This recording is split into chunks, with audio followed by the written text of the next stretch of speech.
Assalamualaikum, hai. Saya ada satu soalan nak tanya pada anda. Ada ke anak-anak yang tak layak terima harta pusaka kita ni? Jawapannya ada. Ada 5 golongan anak yang tak layak terima harta pusaka daripada kita. Anak yang pertama ialah anak tidak sah taraf ataupun anak luar nikah. Okey, anak ini tidak layak terima harta pusaka dari ayahnya tapi masih boleh terima harta pusaka daripada keluarga belah ibunya. Yang kedua ialah anak angkat.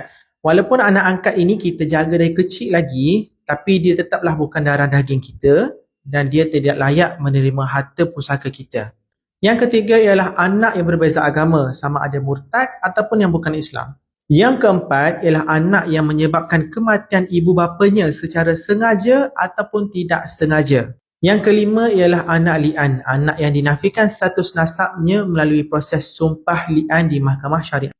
Okey, 5 golongan anak ini tidak layak menerima harta pusaka daripada ibu bapa mereka. Tapi masih ada 2 cara untuk ibu bapa mereka mewariskan harta mereka kepada anak-anak ini. Cara yang pertama ialah melalui wasiat.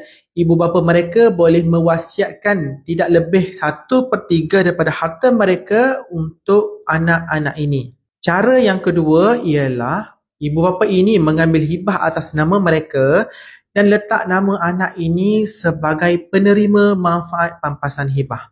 Kepada anda di luar sana yang berminat nak buat hibah atas nama mereka dan berikan kepada anak-anak mereka, boleh PM saya terus.